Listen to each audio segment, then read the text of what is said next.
Well, hello all. It's Game Methuselah. I was working on doing some videos here for you guys and thinking of some ideas of things I wanted to talk to you about, how to start your first adventures and how to maybe make them easy and give out some cool stuff and things you've heard sort of me talking about.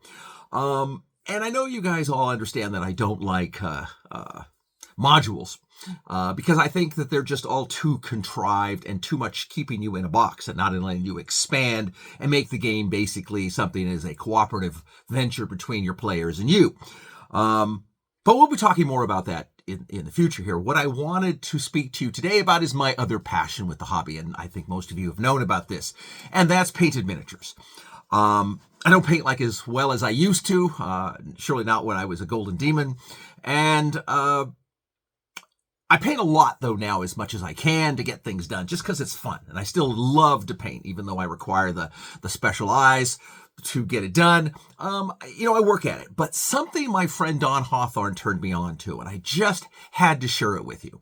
None of these companies I'm going to recommend here real quickly know who I am and more than likely have known nothing of me talking about it. So this isn't some sort of ad for somebody else's product, just something that I have found out and used. It's just so incredible. I had to bring it to your attention. So we'll go ahead and do that. 3 days ago, I went to my HMGS PSW Saturday game, and I picked up from some guy who was looking to unload a bunch of old beat-up figures. These 20-some-odd knights. I had a few of my own figures here in the junk box, or things that I painted and just didn't like. Put them aside, didn't really want to use them, didn't think that much of them. If you guys have seen my community page, you might noted that I had some elves and some fire goblins that I just recently did with a product my friend Don Hawthorne recommended called Army Painter. And this is what it looks like. I recommend the soft tone, none of the others. It said to dip. Their instructions are you stir the paint really well, you dip the figure, you shake it off, and then you wait for it to dry for 24 to 48 hours. It dries glossy. I didn't think much of it. But my friend Don said, hey, you got to try this. It's really something. And a few months ago, I tried some of his. It seemed to be pretty cool. He sent me some, so I decided to kind of go mad.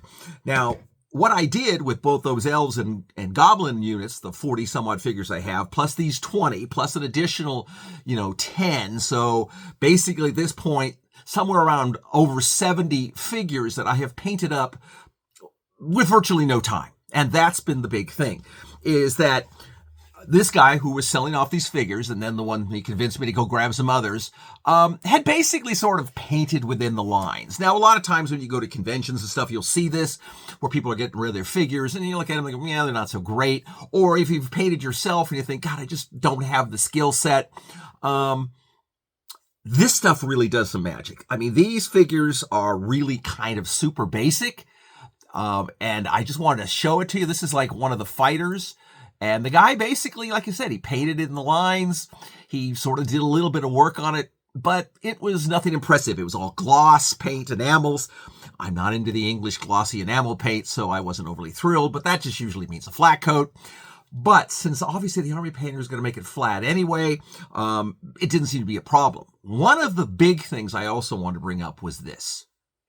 This is one of the pre-painted plastic Chinese-made figures that you buy for the D&D line. And they've been out for years and years and years. And a lot of people I know out there who are running games have the whole box of them, just taking them along because, well, they're already painted and I didn't do any work to them or anything. So most people are happy enough to use them.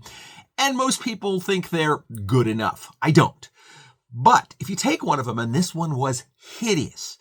You could barely, it was too cluttered in the center. All the pieces on really didn't quite get done correctly and everything else. But basically, what we did is the same thing. I just put some Army Painter on it when I was doing this whole group, and then hit it with the flat coat afterwards. And that's the secret. When you hit it with the gloss Army Painter that is dried, and then you hit it with the flat coat, all the colors seem to jump out and really make the figure really shine. Now, if you're going to use a flat coat, once again, I'm going to recommend something. This is Windsor Newton. I really recommend it. It's surely not the cheapest on the market. You're going to find a lot cheaper flat coat out there. And if economy is absolutely your main deal, I understand. I did that a lot when I was young too. I used whatever was cheapest. And sometimes it was good and sometimes it was not. But this matte coat from Windsor Newton is consistently excellent. It also lays down very thin. It doesn't tend to puddle up or anything, so it really puts on a good spray. You don't use as much of it because it does the job really effectively, and it lays down a beautiful matte coat. I had this dragon I had painted. I hated it. The colors were wrong. It was too bright. It just didn't have any flair. Sometimes you just hit and miss. Now, I was speed painted it anyway, so it wasn't something I was excited to go back and try to fix. So I just set it aside. It doesn't get used. Well, it's going to get used now. I hit it with the matte. I waited. I went ahead and hit it with the Windsor Newton spray flat. It's really nice now. And the nice thing is it makes these ugly figures look really good.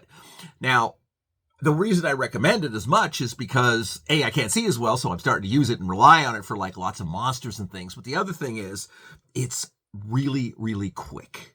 And it does all the work for you so you don't have to. And it's going to make you look good. I mean, some of these things, I just grabbed a figure of mine that I had painted blue. I added a couple extra colors. It already had the armor rub and buff on it. I just let it dry and then put it in with the group. And it came out looking really good. Really excellent for monsters. I haven't got into others, but the more monsters are really going to really do well on these. If you have some hero characters, you're always going to want to paint them, but I understand that. But the thing is, I just wanted to tell it to you because there's lots and lots going on. And I think that if you're out there and you're in the hobby and you want to be playing, especially with the 3D printed, especially if you're using already the pre-painted plastics, this stuff works on that too. So, I hate to really, pine on about it because it's really just a product, but it's a kind of remarkable product. And I think you guys, if you want to paint, if you want to have your own miniatures or you're building an army and you want to do things fast, I think you could do undead skeletons in 10 seconds. Just paint them bone, leave them there, dip them, let them dry, paint the silver weapon or the rusty weapon or whatever you're going to do, hit it with the coat and then hit it with the flat coat afterwards, and it'll do all the other work for you. You won't have to do any. And that's nice, especially if you're a DM and you want nice things on the table, but you don't necessarily have the skill set or the time. I understand both of those. So I think it's something you might want to, look into. Anyway, also for those of you who are interested, I'm going to be at the Strategicon OrcCon from the 14th to the 17th of February for their convention. I'm bringing down my Enlightened game. Hopefully I can get Steve to come with me, but we'll see how his situation goes. And I want to run some games and show you some stuff. I plan to maybe do some Speed Circuit. I also would like to do some Starguard, another 50-year-old miniature game, which I really love, which I think is also going to do well with this product, because now I can get a lot of people maybe painting armies and get more people involved in playing with me, which is always my goal. Secondly, I'm going to go back to Pennsylvania at the end of the month, next month, and I'm going to be at Cold Wars. Cold Wars is the HMGS convention where they have Historicon. It's a great con. It's a great location. There's lots of history there, and there's lots of really excellent players and painters.